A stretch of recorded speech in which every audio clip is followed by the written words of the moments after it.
window. I like that. I feel like we're devolving as human beings now. Because that was the thing that separated us from the apes, wasn't it? The fact that we chose speech. Yeah, the monkeys used to run around and scream. And we were like, no. English. But now we've started to go back to that, started to embrace our roots. People get excited. Are you happy? I'm real happy. How happy? Woo! Woo! Woo! Woo! Ow! That's one of my favorite sounds. It sounds like someone's having so much fun they hurt themselves. Like you didn't plan ahead of time. Ow! Too much fun. It's such a weird sound. I love it. And you know what's crazy is that we all know what that sound means. You know, we don't agree on anything in this world. Race, religion, politics. But that sound, that woohoo, has united us all.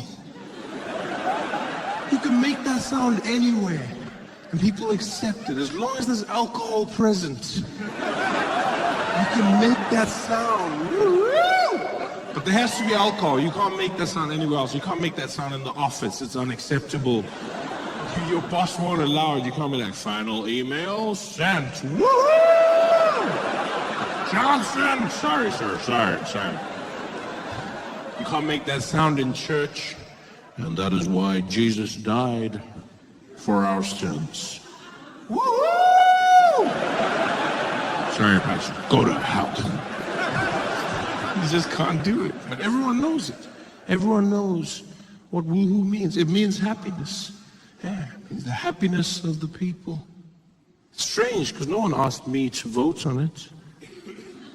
I didn't get to choose. If I was to choose, I don't know that I would pick woohoo as the sound of happiness. Strangely enough, I think it may be more apt as the sound of sadness. Yeah, I could see it at a funeral, family gathered around the caskets, tears streaming down their face, pastor reading the eulogy. We will always remember Mary as a loving mother, a caring friend, foodie, blogger, and wonderful sister. Before we lay her to rest, would you please join me now as we observe a moment of woohoo? Everyone's standing there in tears. Woohoo!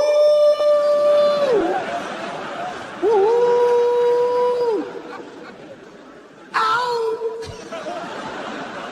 There'd always be one big lady in the corner. Woo! Woo!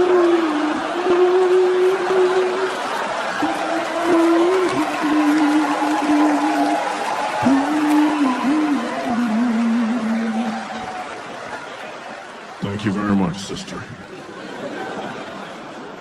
Such a fun sound. Sound of happiness. The sound of white happiness in particular. Yeah. I've tracked it. I've searched for the source of woohoo and I found it originated with white people. White women in particular. Yeah. That's where it comes from. That is the sound of a white woman's turn up. That is the sound of her getting into the game. It's like, Tammy! Woohoo! And that's when you know it's on. Because everyone else learned it from white women. That's where it came from. You know, it spread through society like a virus. It's not the natural sound anybody else makes. White women make that sound instinctively, but everyone else has learned it. Like, white men were the first ones to learn it because for them it's sort of like a mating call. They know what it means. They have to reciprocate like, woo! Whoa. But everyone else had to learn it. It's a natural sound for them, but for nobody else. Like black people woohoo, but it's not the natural sound black people make for fun. You know, black people can woohoo, black people often do woohoo, but it's not instinctively a black sound of happiness. And I think it's because black people are uncomfortable with the woohoo. deep down inside, there's a certain moment in woohoo when every black person stops enjoying it. There's just a moment when, and maybe this is just my personal experiences, but I feel it sounds eerily similar to a police siren. There's just a moment where it stops being fun. It's just that split second where it's like, woo-hoo, woo,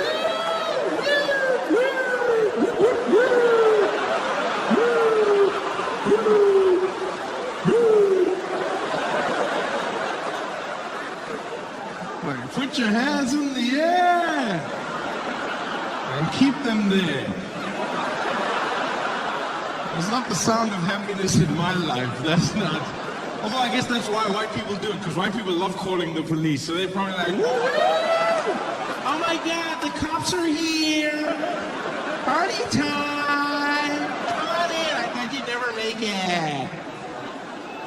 Because white people do. White people have a very different relationship with the police. I was trying to explain this to my friend Dave. You know, when we hang out, he's like, dude, what is it with black people and police? I'm like, it's not that black people don't like the police or hate the police. It's just that we have a tumultuous history with the police. One day we're driving on the highway, and the police car pulled up behind us. And I got tense. I just got really tense. And he's like, dude, what's going on? I said, the police are behind us. And he was like, yeah, and? Did you do anything wrong? I said, that's not the point. Because it really isn't. For white people, that is the point. The police will send you to jail if you do something wrong. As a black person, you have a different relationship. The police may send you to jail just because. I know this because I was driving. I got pulled over by the police for the first time in my life in America. And already I'm not very comfortable when driving in the United States, you know. Not because of the other side of the road, but because of the other side of the car.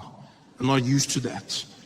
You know, I always get into the car on the wrong side. I'll be shopping, and I'll come back to my car confidently, and I'll jump inside and put the things down, and then I'm like, ah.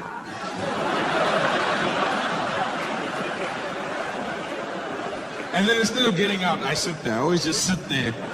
Because I always think somebody's watching me, so I just sit there. And I act like I planned it all. Like, where is my driver?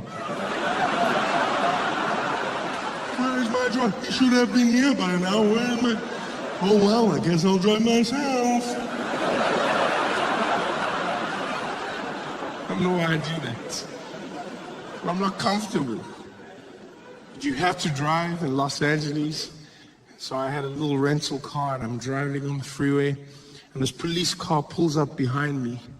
He drives behind me for a little bit, and then he flashes his lights. And I was like, oh, he probably wants to go past.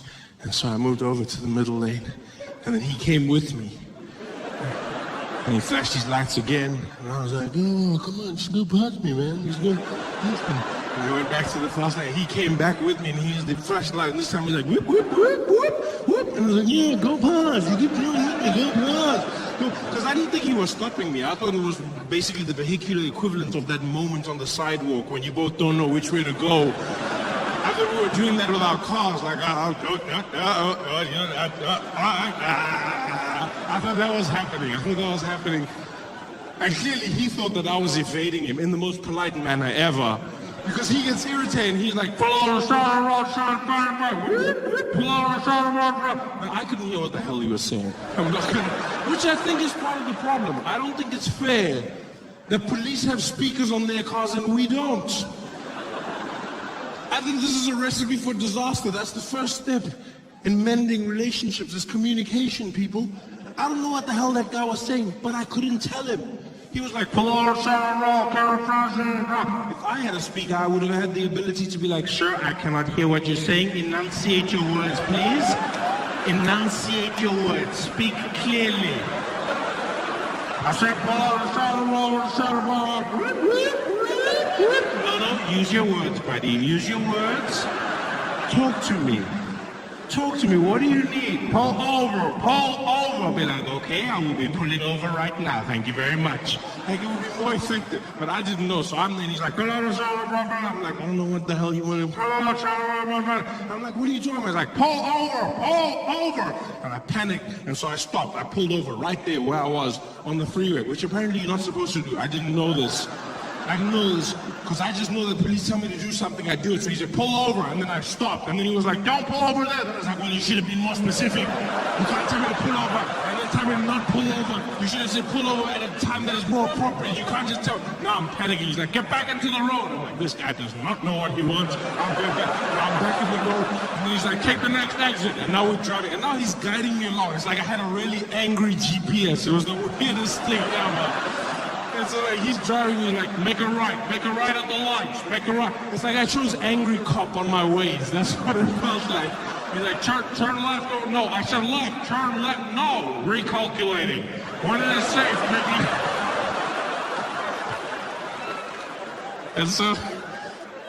And so finally we stop. I pull over on the side of the road. He pulls over behind me. And he gets out of the car. And I'm myself. And as he gets out, he goes, keep your hands where I can see them. I'm like, I don't know what you can see or not see. I don't know. These are very vague instructions. I don't know what you can. So now I'm there doing this. Because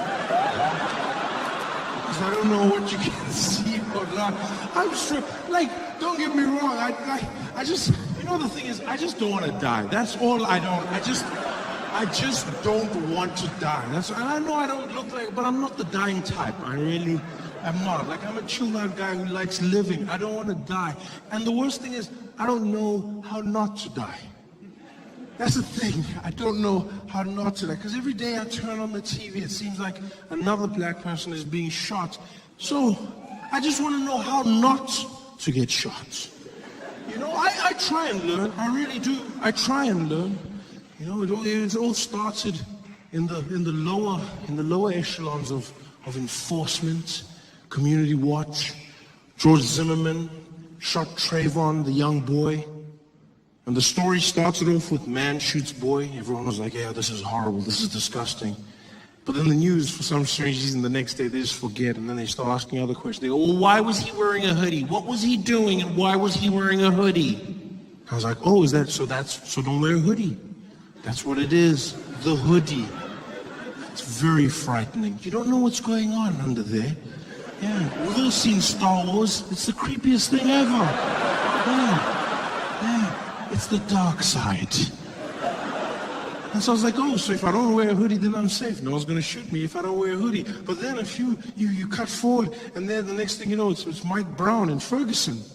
When he gets shot by the police, unarmed, gets shot. And they're like, a man was unarmed and he got shot, and I was like, oh, this is disgusting. And they said, but also he approached the police officer apparently, and he may or may not have scuffled with it. We don't know, but he approached him, and I was like, oh, okay, so that don't wear a hoodie and don't approach the police. Don't go towards the police. You see police, you go the other way. You go the other way.